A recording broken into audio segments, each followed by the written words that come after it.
Hai semuanya, hari ini kita akan membahas asal-usul dan teori populer di balik April Mop, atau yang dikenal juga sebagai Hari April Bodoh. Kenapa sih kita punya hari khusus untuk menjahili orang? Dan sejak kapan sih tradisi ini ada?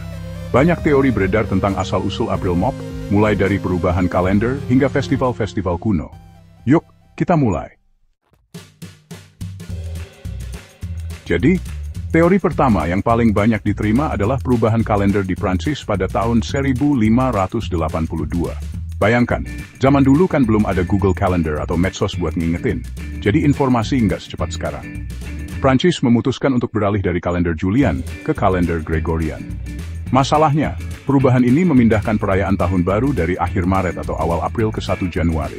Nah, orang-orang yang telat update, atau mungkin masih ngeyel sama kalender lama, terus merayakan tahun baru pada tanggal 1 April. Mereka pun jadi sasaran empuk buat dijahili dan diejek. Dan begitulah lahirlah sebutan April Fools.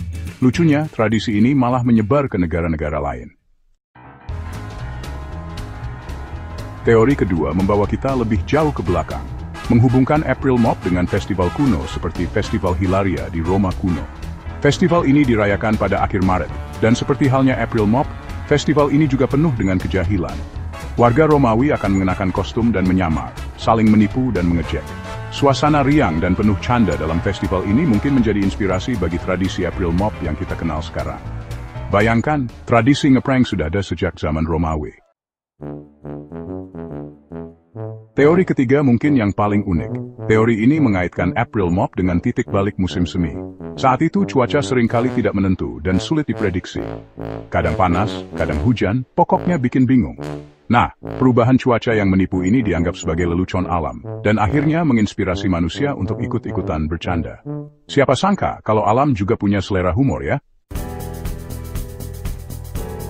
Meskipun asal-usulnya tidak pasti, April Mop telah menjadi tradisi yang populer di seluruh dunia, memberikan kesempatan bagi orang-orang untuk bersenang-senang dan tertawa bersama.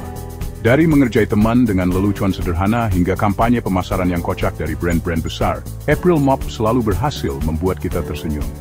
Intinya, nikmati saja keseruannya, tapi ingat, jangan sampai keterusannya.